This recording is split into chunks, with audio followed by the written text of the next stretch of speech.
when the meeting starts, they'll let me in. Yo, so found out wife got COVID and now I'm losing my voice. So this has just been a complete shit show, but gotta roll with the punches, baby. Always show up a few minutes early. You know what I mean?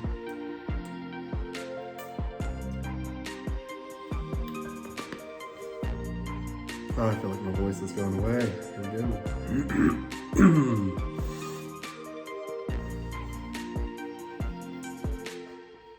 Don't judge that I'm wearing the same interview outfit.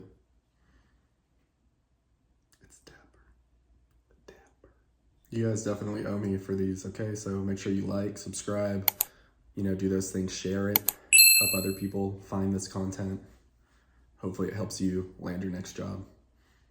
Because I'm going to land this one, baby. We got this. Little did he know, he doesn't. Kind of, like that. Because I'm in Austin. That's where he lives. For the people that don't know. Why am I whispering? I don't need to whisper yet. Come on.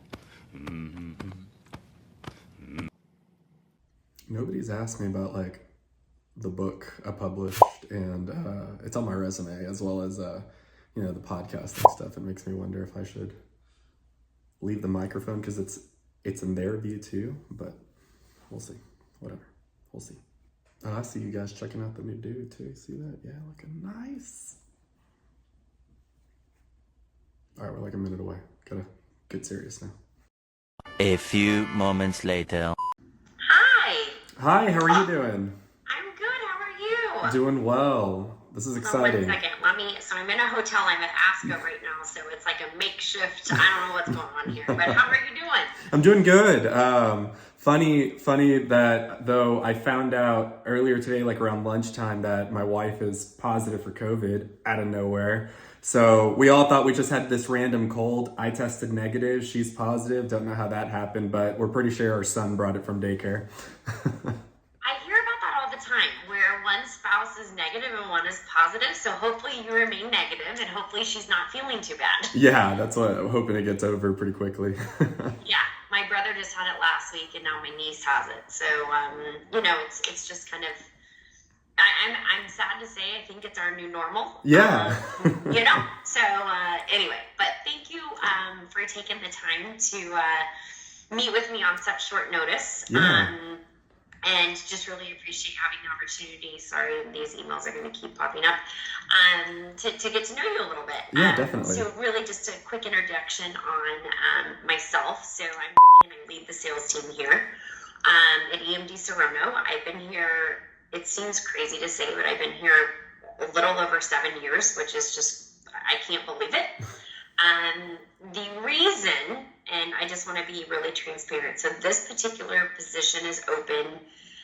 We had an individual that got promoted in Nashville, and the individual that was covering the San Antonio, Austin territory wanted a transfer to Nashville because his wife is originally from there. Okay. So he transferred to the Nashville territory, and it opened up this particular position. I am not the direct manager for this particular position. I've come to find that out as I've done a little bit of research on my end. So the manager for this area, the Central South area, is out on medical leave. Okay. And has been for several months now. And so I know that it's not an ideal situation to be interviewing with a company and not know the direct hiring manager. With that being said, we are going to move forward with this particular position because I can't have the position be open for months on end. Yeah. So what if we go through the interview process and this you think is a fit for you, I did get a text. I think you talked to Tamara. Yes. And so, there are people that I can have you talk to on the direct team. So that you can ask about Bruce, because I know that would probably be something that, any candidate joining the organization would probably want to do. So I know it's not ideal, Yeah. and I just want to be upfront about it. And if that's a deal breaker for you, I want you to tell me, because I don't want to waste your time and I don't want to waste mine. Yeah, no, So. I'm pretty good with change. So like that's not a deal breaker for me, and I found out like as things were going, and when I talked to Kathy, I guess like maybe I misunderstood her, because when she said that I was going to interview with you, I could have sworn I heard her say the director's on leave, but he's going to make the decision. And then as I spoke to other people, they were like, wait, no, he's the one in charge. And I was like, well, all right. So we'll figure this out as I go through. Right. So the director is on leave, or the area business director. The area business director is reported to me. So generally, whenever you're interviewing, I'm your last stop in the interview process. But now I'm your first stop. So Cool. how's that? Perfect. So really what I'd like to do is get to know a little bit more about you, and kind of your career experiences, anything that you'd like to highlight to me. I do have, it's really funny, in my makeshift office here on my computer, I got my notebook ready to go, and my iPhone has your resume up. So really, like I said, want to take the opportunity to get to know you. I have a couple of questions, and at the end, I just want to leave some time for you to put me on the hot seat and ask me anything that may be top of mind for you. I do believe that interviewing needs to be a mutually beneficial fit. So if it's on your mind, please ask it. Okay. And you did reach out to Tamara, so I'm sure that you were able to get some good insights from her. I hired Tamara. Yeah, she let me know. And I worked directly with Tamara. She was part of this region because we had Texas at the same time whenever I was. So anyway, so she probably had a few insights for you. So Yeah. I will be quiet now. Okay, awesome. And the lighting in here is a little weird, so I apologize. No, you're fine. Okay, so I have your resume open. So why don't we start kind of at the beginning and then move to present day? Okay. And kind of walk through just kind of some positions that you've held and major responsibilities, and maybe any highlights you have. Okay, perfect. So right before I jump in, just want to introduce myself and a little bit about me. So as you got to see, so my name is Pierre Angelo, easier to just go by Pierre. So Pierre. And I am the kind of person that when I look at things, like I try to like dive in and really kind of, as you saw, like I got to speak with one of your colleagues already. Another person that I talked to is Terry. Doesn't work with you guys anymore. He was somebody that got in, and Sweeney. I believe so. Yes. So, and that was like the most that I could get done in the short amount of time. But usually like I would come in with like a list of multiple different people that I've talked to, all the different insights that I've gotten. But, so yeah, a little bit about me is like I said, I like to dive in and really get to like understand what the business is, what like the company is looking for. I love the fact that right now I'm currently at Novartis, but that you guys are a much smaller footprint, and which allows a lot more, in my opinion, and then we can talk about that a little bit later, is like the room for growth, the room for development. It allows for my hand to be in a few more cookie jars, like helping on the marketing side while also still doing my job, helping on the account access team while still doing my job. So I like those characteristics about it. And really, I feel like my resume, as we go through it, kind of touches on those things, and that's how my background has kind of developed me to be like who I am. And starting at the beginning, like you wanted, so I went to Cintas with the entire intentions of just getting trained and getting into medical. Like I wanted to be in medical device or pharmaceutical, and as I spoke with people and kind of learned about the industry, they all told me, go to one of these other companies that do an incredible job of training you. And then what's going to happen is you're going to have hundreds of recruiters hitting you up and trying to get you to come over. And that really was it. Like within like 3 to 4, maybe 5 months, I was already getting hit up, and I was like, I haven't even made a name for myself yet. I don't even know how to sell yet. What are you guys doing? At my Cintas side, I started off, they hired 3 sales reps and trainings, and they had 2 territories open. And luckily for me, the type of person, again, that I am, I'm bilingual. And so I used that to my advantage. And I was living in Houston at the time, and I went to this untapped area of a bunch of like businesses that were predominantly Spanish speaking. And from like, I want to say a month in, I had closed my first account. And so I was one of the first people of the sales reps in training to close an account. Then I got promoted 3 months in to have my own territory. And from there on, I think from the time that I was in a territory until I left, I believe it was a total of either 9 or 10 quarters. And of those 9 or 10, I hit Summit Award 7 times. And what that means is I was hitting 125% to quota on a quarterly basis. So that was really exciting for me. Like, it was an awesome achievement to get. In February, I had the highest installed volume as well. So like, I got an award for that. I got promoted to become a captain of our individual sales team. So those responsibilities in this division was a lot of getting people just hyped up to do basically cold calls and doing like little competitions, things like that. And we were only in the office on Mondays and Wednesdays, so it wasn't too hard to like create little tidbits of like competition to just get everybody in the mood to, you know, get out there and go do your job. And during that time too, I basically learned that it's this division that I was in was very much feast or famine. So you have a super low salary, and everything that you're going to make is based off of the sales that you're making.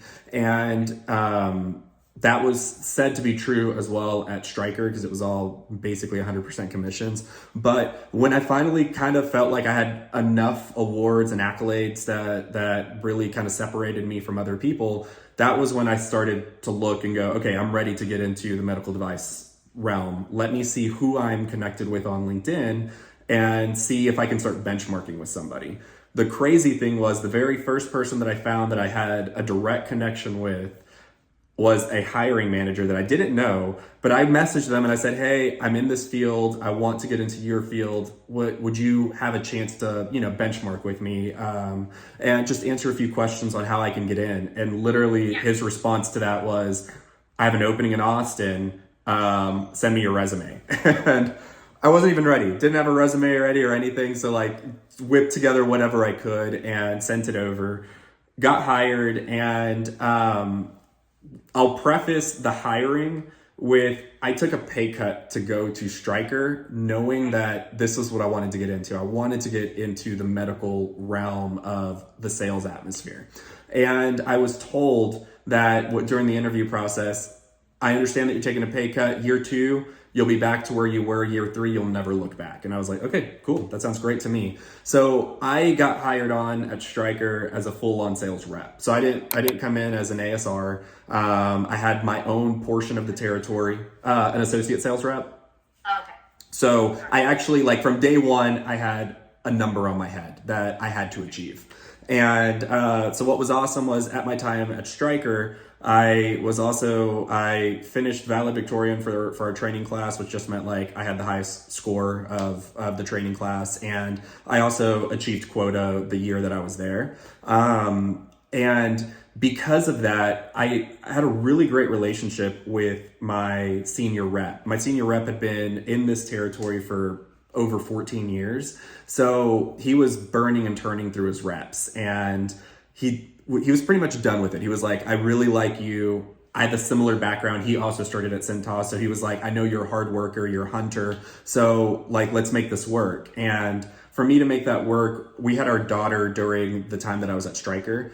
And in medical device, I mean, I was out of the house before 6, covering cases at 7, not getting home until like 10, because I would have dinners that I would do as well. And wife was not too happy about that, but Takes its toll. Yes, exactly. And so for it to, You're the same. If your wife isn't happy, it's not a happy life, right? You know, nothing. 100%, 100%. So then at that point, I was like talking with my wife, Melanie. I'm like, so how can we make this work? She told me, if you could get back to what you were making, because we really need that for our family, like I will complain just a little bit less. And I was like, all right, cool. So let me see what I can do. So I negotiate. And what's wild is at Stryker, they want you to negotiate your own package with your own teammates and then bring it to them. And so in that negotiation, I'm literally requesting a piece of my senior rep's pie, because at this point, any percentage that he gives me of the territory, that's him losing money. So I'm making these agreements, like I'm going to focus on this is where we'll find our growth. So we're like making a business plan and getting things to move forward. And so he agrees on, I think I went from like 13% to like 23%. And he agrees to it. He's like, that's fine with me. I can make that work. We take it to our director. The director shot it down and was like, that was way too big of a pay increase for you to go from like your first year to this year, et cetera, et cetera. And so at that point, that was when I began interviewing and I got the opportunity to go over to Olympus. And at Olympus, there again, I achieved quota, but on top of that, it was such a great transition in the sense of the amount of money that I was making, because I almost doubled what I had made at Stryker that last year to going over to Olympus. So that move was very much 100% just focused on my family and trying to do like the right thing for my family. What ended up happening though was I didn't spend a long time there. I think it was like 15 months. And the reason for that was the culture and like was not like a culture that I meshed well with. The management for me, I felt like a true outsider, to be honest. And there were a lot of times that I was not invited to certain like team events that, yeah, like it would, for an example, we all met up at the Golden Nugget to do a team meeting in Louisiana. In Vegas? Louisiana. Oh, I was like, the Golden Nugget, that's my grandmother's favorite hotel, and why would you have a team building there? Okay, keep going. So because it was like right outside of, he also covered like the Houston territory too, like this manager. So because it was just right there, we were able to go have our meeting there. Then I was the only person that really didn't even get, like our meeting was Wednesday, Thursday. We were supposed to be back in the fields Friday. He asked everybody but me and one other person, because that person already had meetings and they had to fly out anyway. But he asked pretty much the entire team to stay another day and like hang out and, develop with each other. And I was not invited to that. One of my friends that works at the company, like they showed me the text message and I was like, all right, this is like at the point where just behavior, but okay. it was. And so at this point, like I was just like, I'm not happy here. I feel like I'm constantly being like somebody's looking over my shoulder, which was my manager, just always trying to find something wrong that I was doing, even though I was doing a great job. I can say that I did such a great job that literally I have text messages from earlier this year to even last year of accounts in my territory asking me if I'm still their rep. So the people that have backfilled me have not done well enough that I'm still getting messages. So I knew it was just like not a good fit for me. And I got very blessed and lucky that I made some really good relationships with several recruiters at the time when I was looking to get over out of Stryker. And that's where I found out about like the rare disease space and stuff. And I did fail. I got all the way to the final interview, like for 3 different opportunities, and I just didn't get them because of my lack of experience in that field. And that definitely did not stop me from still trying. And what ended up happening was a recruiter reached out to me again because now I was working with radiation oncologists. I was calling their offices, and that also led to some oncology call points. And they saw that, reached out and said, hey, I have an opportunity for advanced accelerator applications, which was the radioligand therapy side of what Novartis picked up.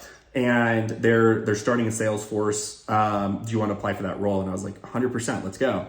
And luckily, I got on. And one of the ways that I know that I earned that role was my manager told me that of the 10 people that he hired, there was only 10 of us that sold that product, in the sense of when we went in to go do these panel interviews, they gave us the option to sell to them, to show them how we look at selling. And I chose to sell Lutathera, even though I've never sold Lutathera in my life and didn't know. And I just, from all the like studying that I did, I decided, screw it, I'm going to try this. And I sold Lutathera, and that's how he decided who he was hiring.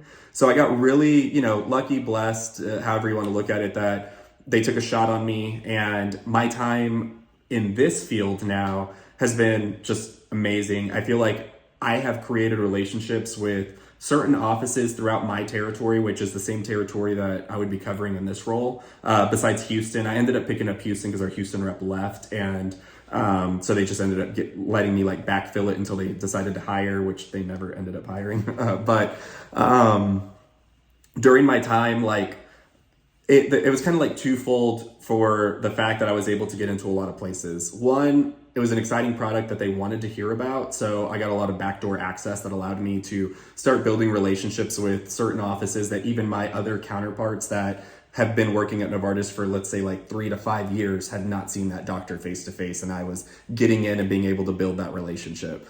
Also, just my kind of hunter background of Cintas and Stryker, where it's feast or famine in those roles. I made it like apparent that I was going to make a relationship with almost everybody in the office. Like everybody in that office is going to be somebody that I could at least lean on, have a patient focused conversation, and use their connections because they work there to hopefully get me to the next person. Because that's what it was at Cintas, was me selling something on the entry level and getting a CEO to sign off on something like that. And that has worked in all of my like backgrounds, because selling capital at Olympus, you're selling $100,000-$200,000 POs that I'm having to get multiple people involved to want to make that purchase. And so I kind of just use that mindset where I would use like the fact that I would go into hospitals and just get lost walking around. I'd get lost in the clinics, like, oh, I didn't know I wasn't supposed to be here. Can you tell me where like I could talk to this person? And so I felt like that kind of like freshness of my perspective coming from device and not necessarily pharma helped out a lot. And then I'm a big time like strategic outside of the box thinker, and examples of that would be I got to work with the marketing team on developing the voice platform, which is what we called it at Novartis. And what that is was setting up like logistic style video voice messages to like kind of break through the noise of what all these emails are that our doctors are getting. Now, are they opening up these videos and looking at them? We don't know, because at the time, even still right now, you couldn't see an open rate because it was just being sent via through the Outlook. It wasn't like going through the Viva system, but there were plenty of times that I would get responses back. So I know that they were getting open, but I had that thought and I brought it up to our senior management. They liked it. So they got me in front of like the marketing team, and I got to pilot that program with a few other people, where basically what I would do is just do a video message and let them know who I am, especially with doctors that I haven't been able to see face to face coming into like this field during COVID, letting them know, hey, I'm your representative for Lutathera. I'd love an opportunity to get in front of you. I'm going to be in your area, next Monday in the morning. Does that work for you? Things like that. And so like, it's just a super quick little video message. And we were using that. And that was something that I was able to like kind of push and launch. Another thing that I did as an example would be, I started looking at ways of in Viva, how they're opening our rep triggered emails. And a lot of times you could see like, oh, this was opened up on an iOS device. So that tells me either an iPad or an iPhone. And,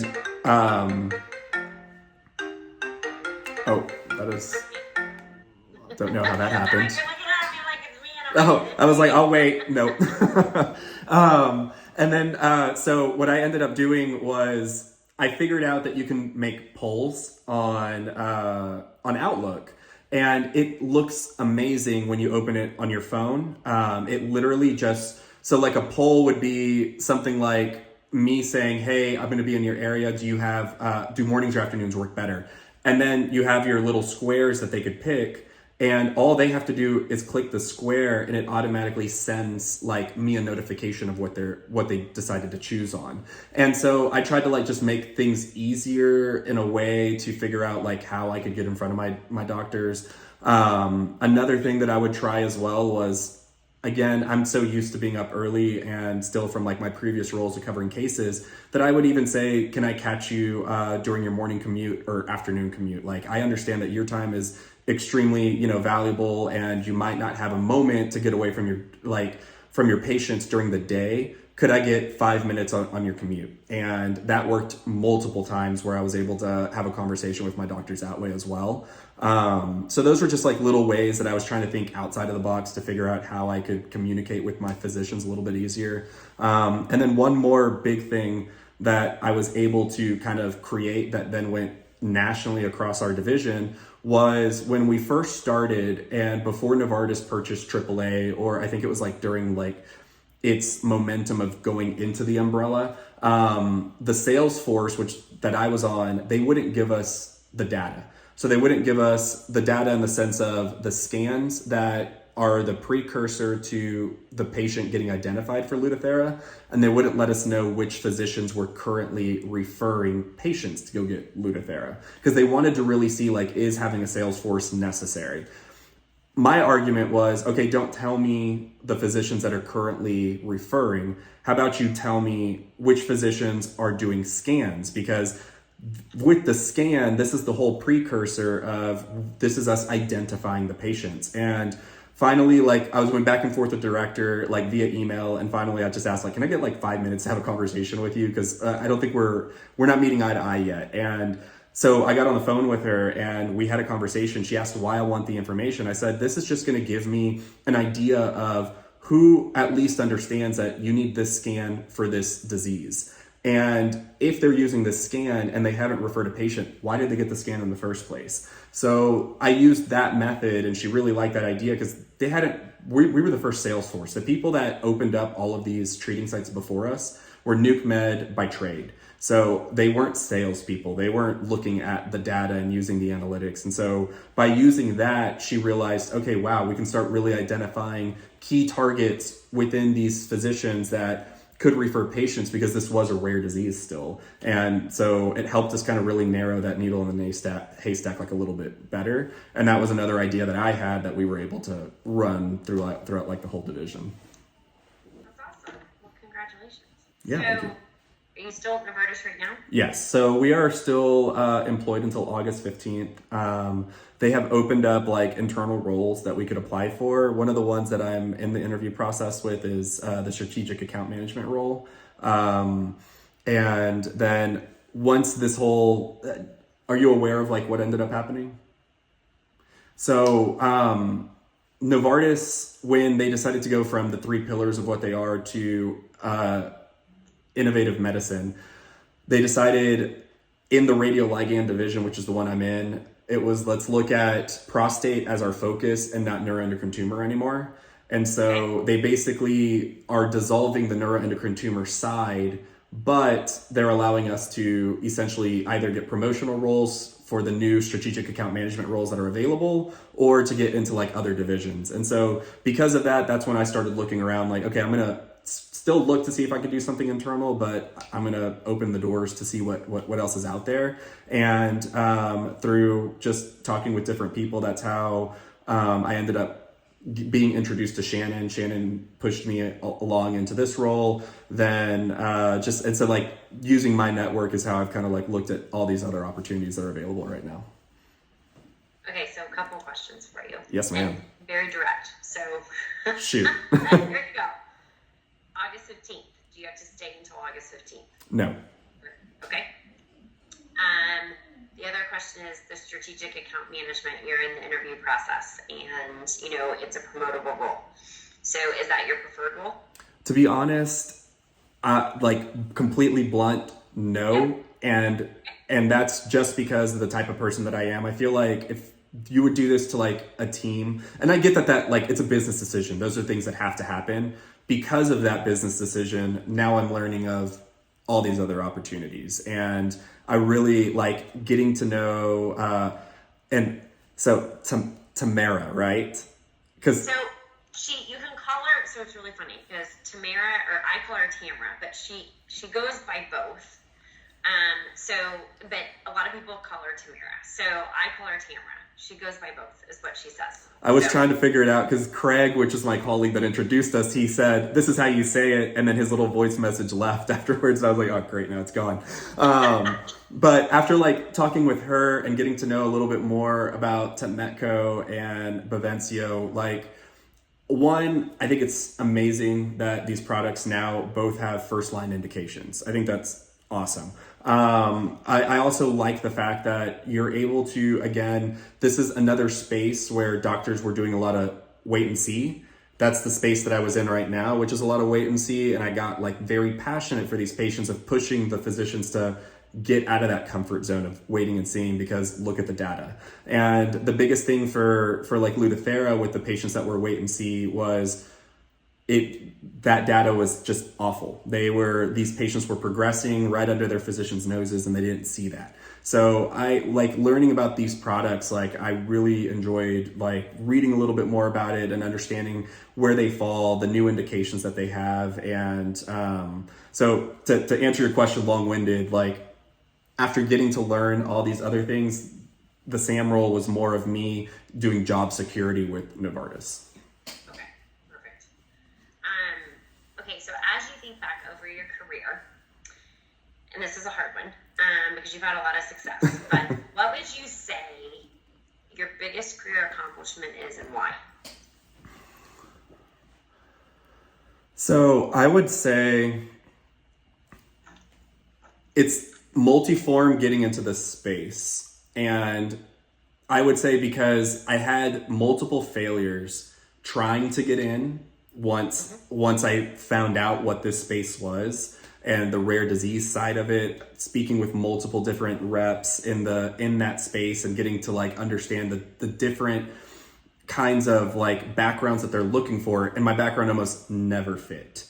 So I was like, okay, this is going to be very interesting for me to try to make this transition. And then when I had this opportunity to make this transition from Olympus to AAA, like I jumped in and really started like studying that drug to try to really figure it out. I ended up accidentally talking with like one of the lead people within AAA that like was opening up trading sites, and he gave me some valuable information. And I just feel like the accomplishment of being able to show somebody that I could go from device and doing like seeking POs and different things like that, where a lot of people look at it as you're just like a box runner, which a lot of the times you are. You're just running sets from hospital to hospital, and you're not necessarily building relationships. I felt like that was a huge accomplishment on my end to be able to show somebody that, one, you're going to take this chance on me, and two, I'm going to be successful in it. And I have been successful in it. This last trimester, I finished at just under 140% to quota. So I opened up the first treating site within my territory. And right before this ended up happening, we're in the process of opening up the second treating site, and I'm the one that spearheaded all of that. So I just knew that like if somebody were to take that chance, I would be able to show them that it would be obviously like money well spent. That's awesome. Okay, as you think about, because you mentioned earlier about, coming to a smaller organization, less people, opportunities. So where do you see yourself, like career aspiration wise, 3 to 5 years from now? Like, what's your desire? So I'm glad you asked that. Like, this has been like a really tough focus for me, which Jason, I put him as one of my references on there. He's my current manager right now. He was very much about development. And Jason worked with Shannon, correct? Yes. Okay. And so like singing his praises, like, yeah, I mean, so I'm meeting Shannon's here at ASCO, and so I'll be seeing her soon. So I wanted to ask more about this, but she sent me a lovely email about Jason and yourself. So anyway, keep awesome. going. So Jason he's the one that really opened my eyes into, okay, what is it that you're wanting to look for? And in my mind, I knew that I didn't want to be a rep for life. I just didn't know what trees you're able to kind of get into and like what branches to follow on what there is to do. And so that's where he kind of helped me kind of branch out into marketing. And that's how I got into like some of those marketing pieces through my ideas. And he believed that my idea style was very much like a marketing aspect. Where then as I kind of had a hybrid role of opening accounts, he also saw you're really good at strategic account management and opening these and building these key opinion leaders within accounts. And so I started looking at market access as an opportunity, because I really do enjoy building those long-term relationships where that, like, as I learned in market access, what you're doing is you're using those thought leaders as ideas within your own organization as to what we should be following, what we should be looking at, what is it that they're wanting from us, essentially. And I thought that that was really cool, because you're almost partnering with these physicians to figure out what patients we really should be focusing on next. And so what I'm looking for is a place where I can get developed, because I'm still trying to figure that out myself. I do like the idea of getting into some kind of management role. I just don't know what route to take. And those were kind of some of my questions that I had for you, was what kind of routes do you guys have here? I did get that there are, those account management routes you can do. Then also just becoming like a manager, there's that route. There's a bunch of things that you can kind of look at to kind of give you those ideas of where to go. And so I feel like I'm at a very, vulnerable place, in the sense of now it's almost like, okay, I need to make that decision so that I can start focusing on what my next steps are. But I do want like movement upward within my career. Which makes sense. I think there's a lot of opportunity. We obviously have market access roles. We call them OEADs, Oncology Enterprise Account Manager or Directors. There's multiple different roles within market access. We do have opinion leader liaisons, so OLLs is what we call them, but they're really involved in KOL development, speaker, development. But really, they're just interacting with your key opinion leaders to a really great extent. Mm-hmm. Obviously, we have leadership development, so management development programs. Just hired an OTM from the field for an ABD job, so an area business director job up in the Northeast, because Shannon just got promoted. We do believe in, when possible, to promote from within. Mm-hmm. Is the preferred method. When we can, obviously we want diversity as well from outside, different ways of thinking. But anyway, so I think that there are opportunities. I mean, we have area field trainers. So, at the area level where you have exposure to the training department and you're training your colleagues. I think there are opportunities. What I caution people that come from a larger organization is sometimes these opportunities don't come available at the exact time that you are ready or want them. But I think this organization, as we look at, future opportunities, I think we have a very large launch coming. It will probably be 2024 timeframe, but the build up for that, which will create a lot of opportunities overall. So I think there's opportunities, but that's what I caution people with. They sometimes aren't available at the time frame in which you want, because of just the sheer size of the organization. Yeah. Obviously, there's additional opportunities if you're willing to go outside of oncology. What I have found is the majority of people don't want to go outside oncology once they're in oncology. So, but we do have, an MS division that would create a lot more opportunities. But like I said, most people want to stay in oncology once they're here. So. Yeah.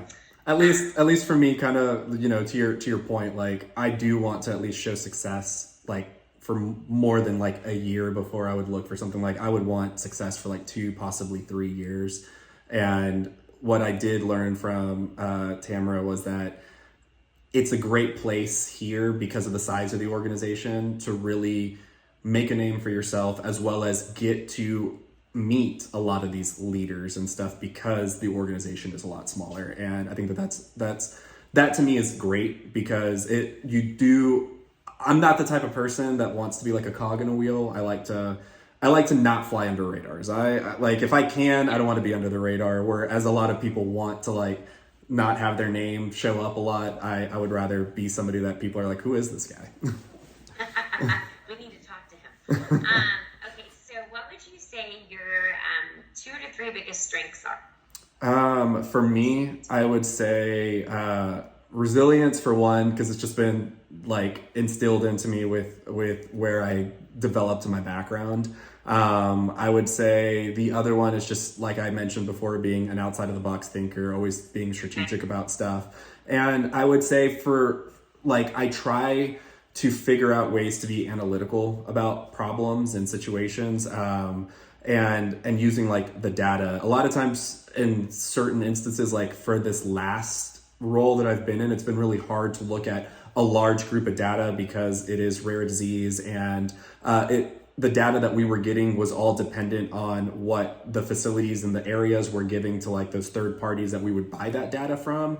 And in Texas, the data was just straight awful. So I would just end up using like my own numbers from communicating with the doctors and figuring out how many patients they had. But I like to look at like what my goal is for a year and like break it down to like not just a monthly, but like a weekly and daily goal to help me kind of better understand like how I'm going to achieve that goal. That's great. What would be your one area of development?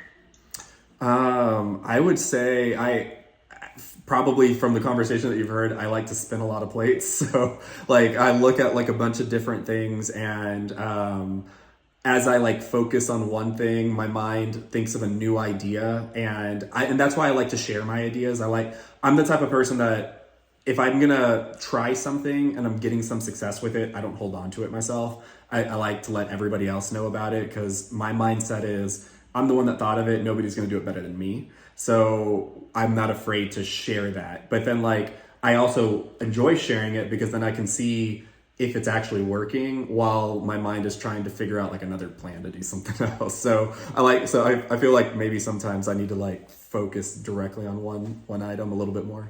Got it. Okay, so what questions do you have for me? So as I talked with Terry, he left before a year, and I'm going to give him the benefit of the doubt in the sense of there was no harm, no foul in it, because his manager left and kind of pulled him along with him.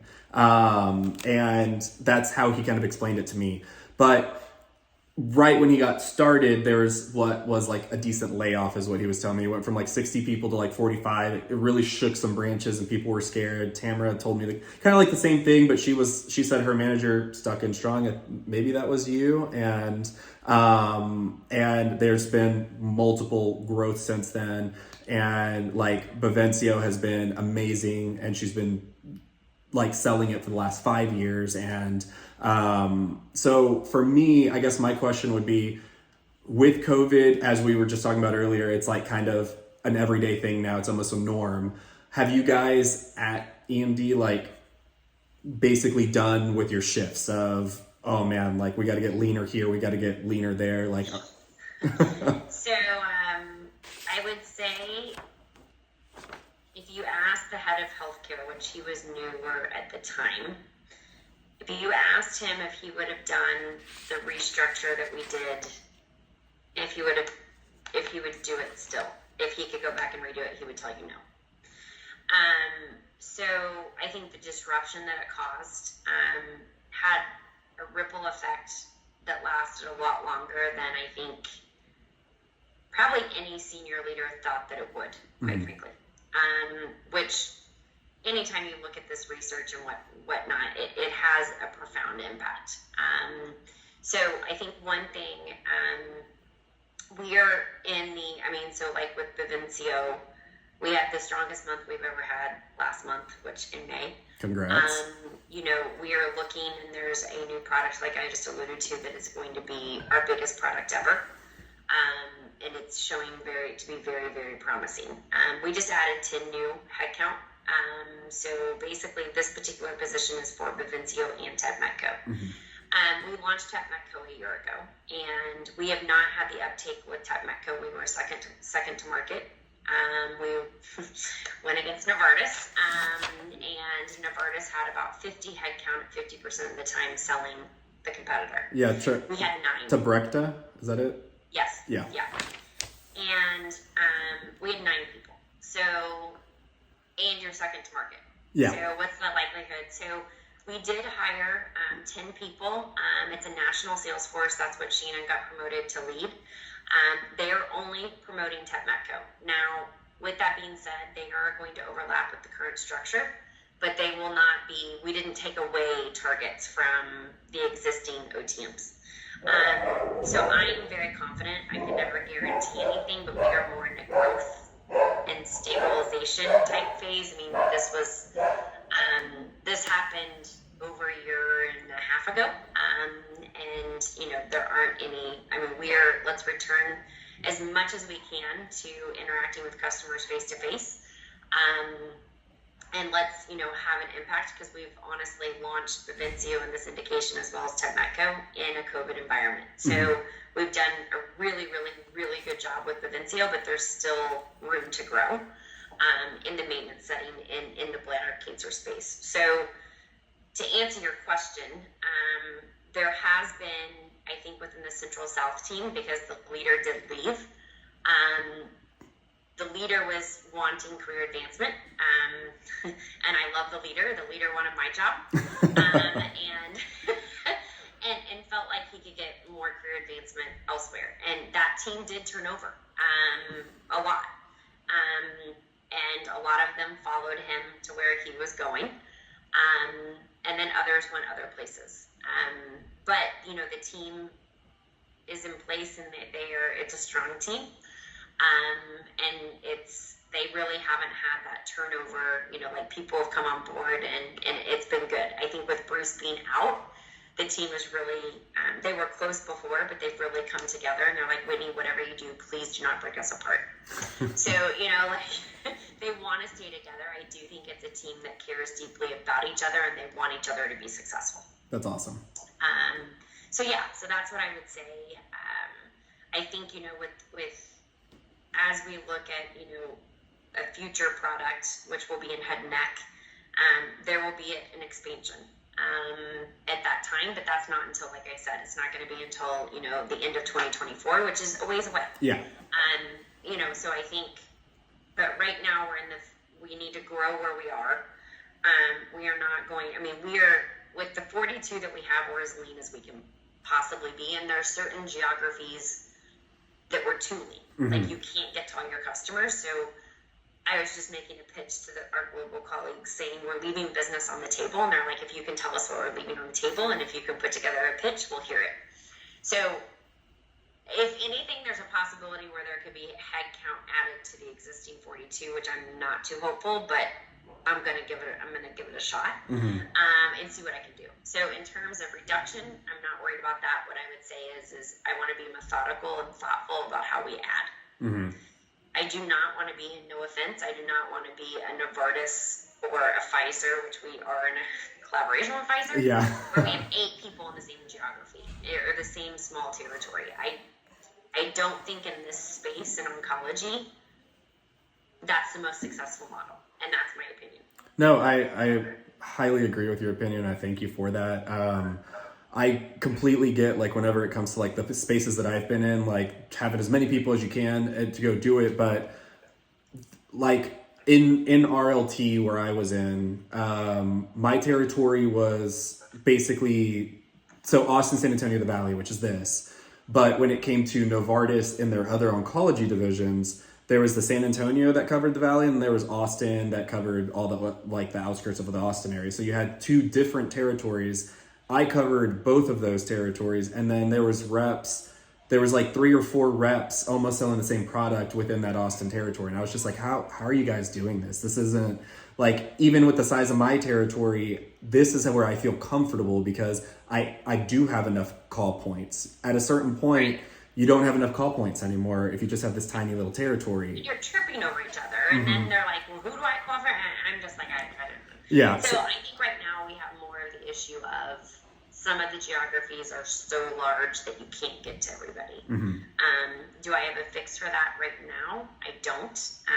But, you know, I do think the Tepmetco only team is going to help with share of voice, and I'm excited about that. And I'm excited to welcome, you know, the energy that you feed off of people that are, you know, like, so excited to come in, and they're like hungry, and not that existing people aren't, but like they bring their new ideas, and I think that excites me. You know, you've got 10 new people that are new to the organization that are bringing all their experiences, and I'm like, this is going to be awesome. Yeah. So we're going to have some bumps in the road.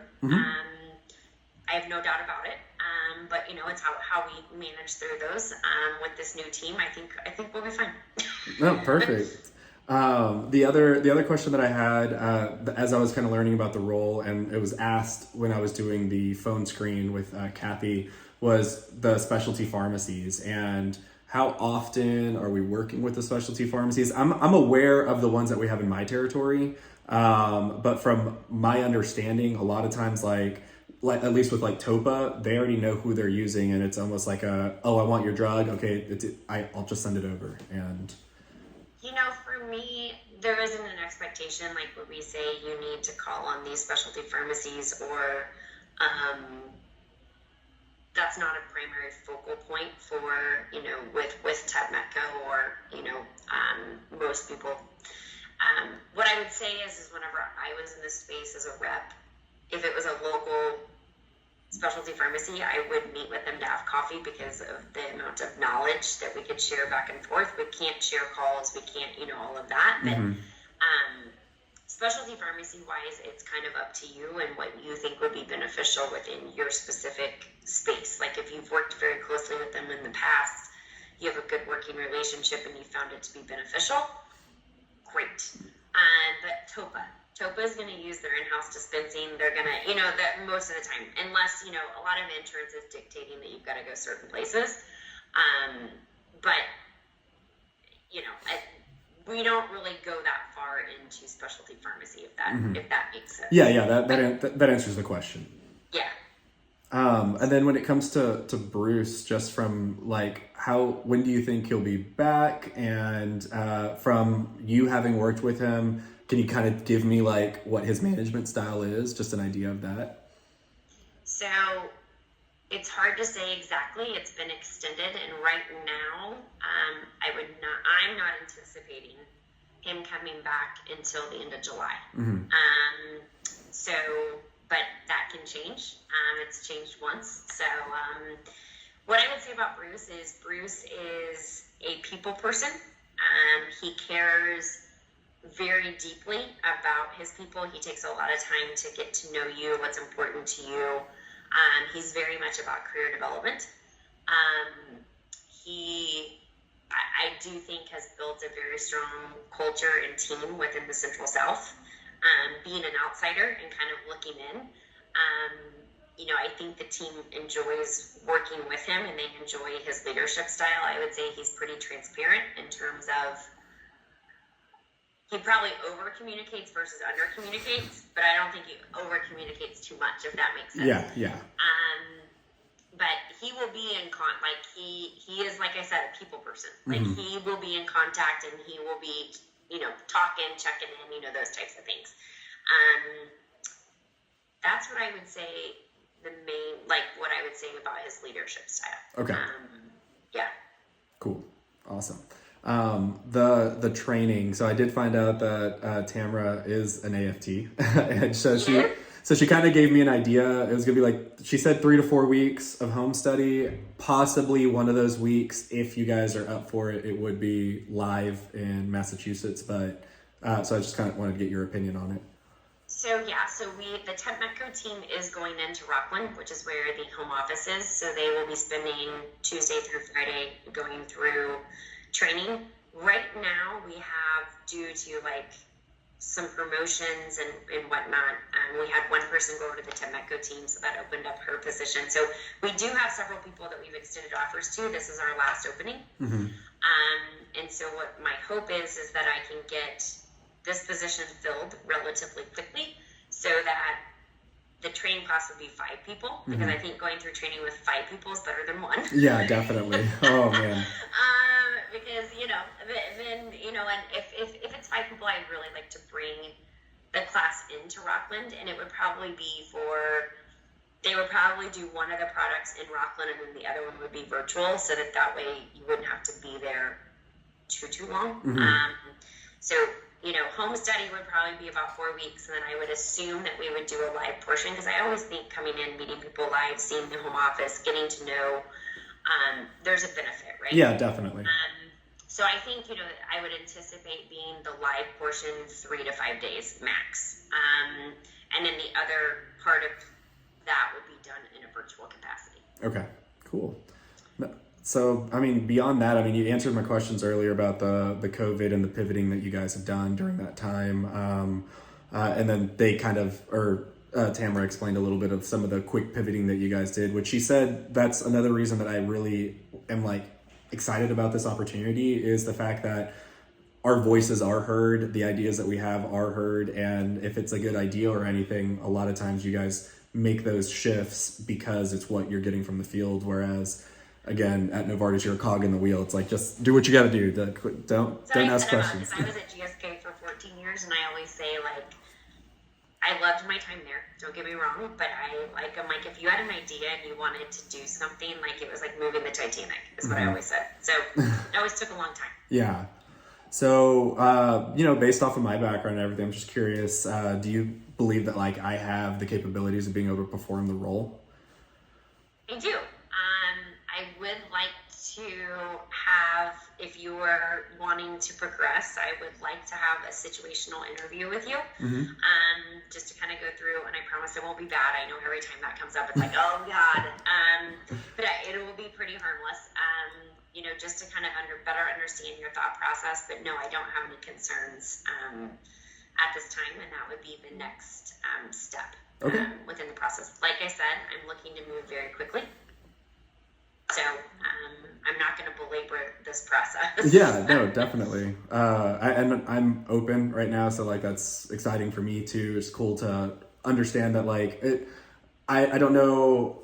I'm a religious person, and so whenever like I was like praying about, okay, well, what kind of things could I do? And I'm such a person that like I don't know why, but I always like want things to get done quickly.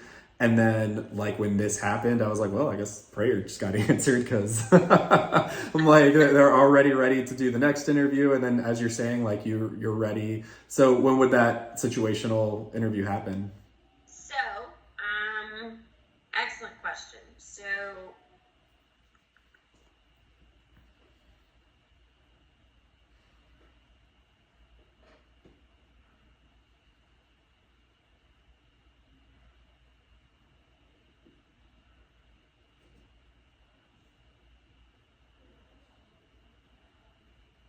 you're going to think I'm crazy.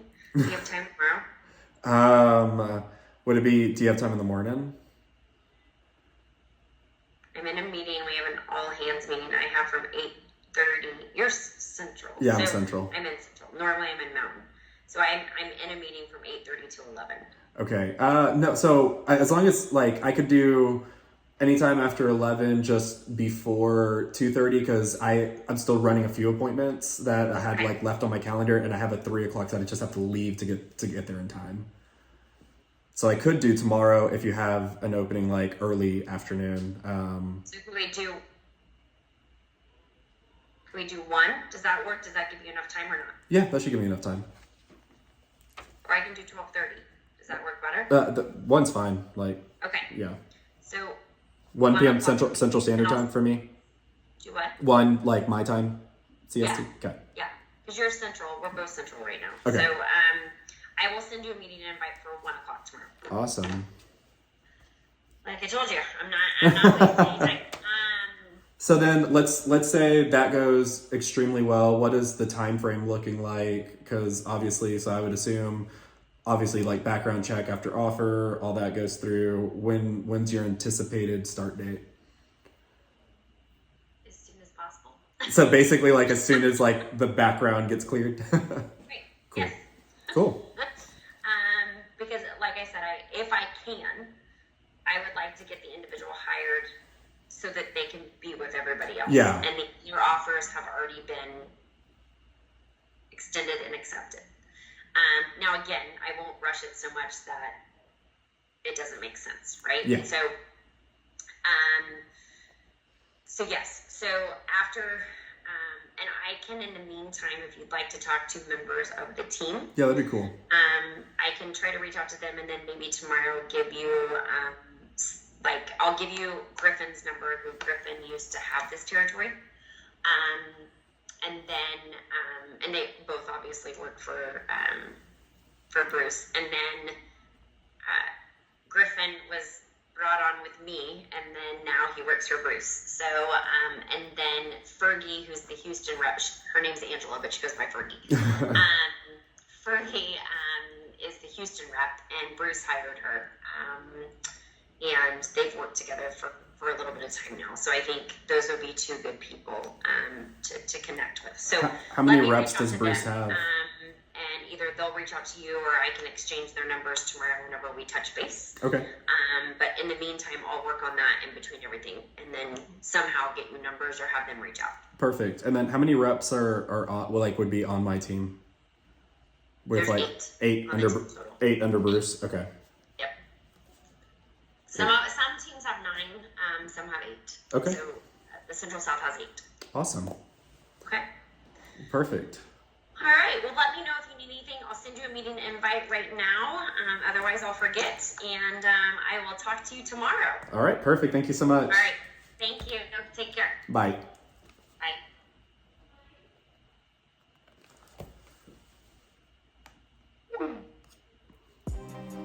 Damn, an hour. So there you go.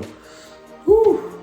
Your boy's sweating over here. It's warm in the room, but I think that went really well. Obviously, I'm going on to the next interview.